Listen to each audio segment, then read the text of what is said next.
नमस्कार दोस्तों, उम्मीद करता हूँ आप सब हेल्दी और अच्छे होंगे।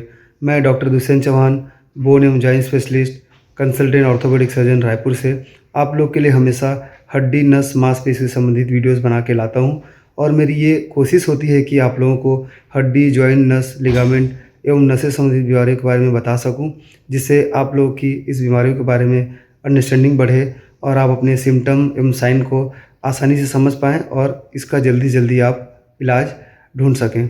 दोस्तों, बहुत व्यस्त होने के कारण मैं लास्ट 6 मंथ से कोई वीडियोस नहीं डाल पा रहा था, बट ऐसी उम्मीद है आने वाले टाइम पे मैं रेगुलर बेसिस पे आप लोग के लिए हड्डी से रिलेटेड वीडियो डालूँगा। तो इसी कड़ी में आज मैं आपसे बात करूँगा। एक बहुत ही कॉमन प्रॉब्लम ऑर्थोपेडिक्स के जो पेशेंट होते हैं हमारे पास जो आते हैं, उनमें बहुत सारे ऐसे प्रॉब्लम होते हैं जो डायबिटीज़ मेलाइटस यानी शुगर की बीमारी से संबंधित होती है। तो दोस्तों, आज के इस वीडियो में आपको बताऊंगा कि हड्डी, नस, जोड़ एवं मांसपेशी से संबंधित तो कौन-कौन सी कंडीशन है जिनका सीधा-सीधा संबंध शुगर के मरीजों से होता है, यानी जिनको शुगर की दिक्कत होती है, उनको हड्डी में क्या-क्या प्रॉब्लम हो सकती है। दोस्तों, शुगर एक सिस्टमिक डिसऑर्डर है, यानी शुगर बॉडी के हर एक अंगों को प्रभावित करता है।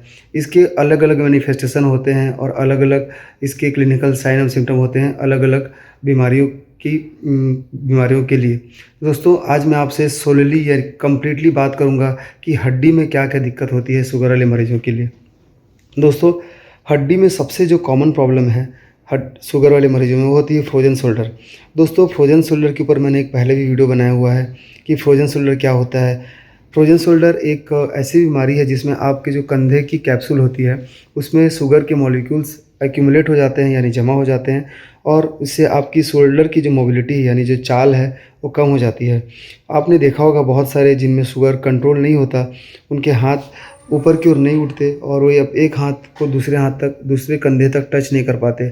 साथ ही साथ उनमें ये वाली मोशन भी नहीं हो पाती। तो ये सारे जो सिम्पटम हैं, ये फ्रोजन शोल्डर के सिम्पटम हैं और ये शुगर वाले मरीजों में बहुत ही ज़्यादा होता है।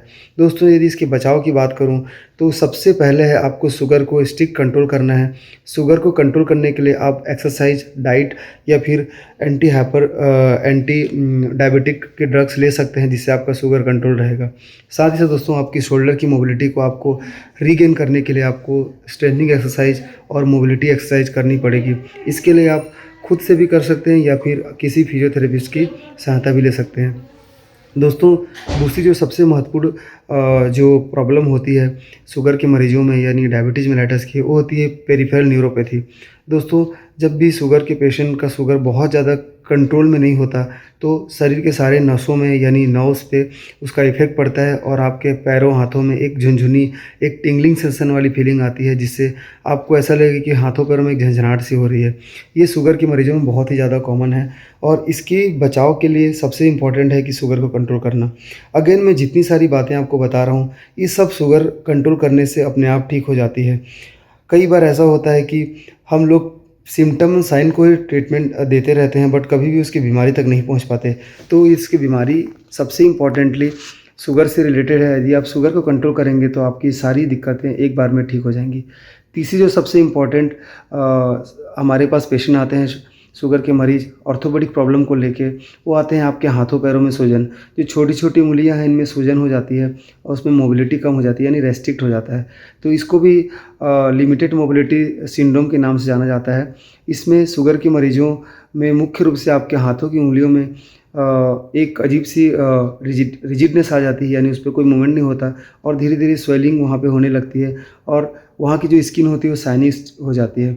तो ये भी शुगर के मरीजों में बहुत ही कॉमनली पाया जाता है।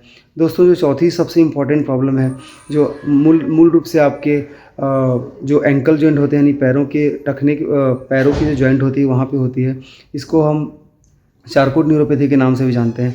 इसमें जब भी शुगर की मात्रा बॉडी में बढ़ती है, तो जो शरीर को सेंसेशन लेने वाली चीज़ें हैं, शरीर को जो सेंसेशन लेके जाती है, वो कम हो जाती है। इसके कारण आपका जो प्रोप्रियोसेप्शन है, यानी आप कहीं पे पैर रखते हो या कहीं भी कोई मूवमेंट करते हो, तो उसका जो बैलेंस होता है वो अच्छा नहीं हो पाता, जिससे आपके जॉइंट्स ख़राब होने लगते हैं। तो ये भी एक महत्वपूर्ण कॉम्प्लिकेशन होता है शुगर के मरीजों में ऑर्थोपेडिक से रिलेटेड। उसके बाद जो पाँचवीं इम्पॉर्टेंट कॉम्प्लिकेशन है जो हमारे पास बहुत सारे उसके पेशेंट आते हैं और हम उसको ट्रीट भी करते हैं, वो होती है एक ऑस्टियोपोरोसिस। दोस्तों, शुगर के मरीजों में जो हड्डी जल्दी-जल्दी घिसना स्टार्ट हो जाती है और बहुत जल्दी बोन पेन, मसल पेन आदि की दिक्कतें हमारे सामने आती है, तो ऑस्टियोपोरोसिस भी शुगर के मरीजों में बहुत ही ज़्यादा कॉमन होता है। इन सब के रख-रखाव और सबसे बचाव का सबसे इम्पोर्टेंट और सबसे इम्पोर्टेंट स्टेप यही है कि आप अपने डाइट में कंट्रोल रखें, अपने शुगर को कंट्रोल रखें और आपके लिए जो भी फिजिशियन आपको शुगर की दवाई दे रहे हैं, उसको आप प्रॉपर लें, जिससे आपके शरीर में शुगर की मात्रा कंट्रोल में रहे। यदि आप इन सब बीमारियों से बचना चाहते हैं, तो आपको ये सारी चीज़ों का परहेज़ करना पड़ेगा और अपने शुगर को स्ट्रिक्टली आपको कंट्रोल करना पड़ेगा। वो एक बार आप अपने शुगर को कंट्रोल कर लेते हैं, तो आपको इस प्रकार की बीमारी बहुत ज़्यादा देखने को नहीं मिलेगी और आपको बहुत सारे जो ऑर्थोपेडिक मैनिफेस्टेशन हैं शुगर यानी डायबिटीज़ मेलिटस के, वो आपको नहीं होंगे। तो दोस्तों, मैं उम्मीद करता हूँ मेरे द्वारा शुगर एवं उससे होने वाले ऑर्थोपेडिक कॉम्प्लिकेशन के बारे में दी हुई जानकारी आपके लिए हेल्पफुल होगी। यदि जानकारी आपको अच्छी लगी तो चैनल को लाइक करें, शेयर करें, सब्सक्राइब करें। साथ ही साथ बेल आइकन दबा दें ताकि मेरे द्वारा दी जानकारी आपको सबसे पहले मिले। दोस्तों, मैं ऐसी ही ऑर्थोपेडिक से रिलेटेड वीडियो आपके लिए हमेशा लेकर आता रहूँगा। तब तक के लिए थैंक यू। जय हिंद।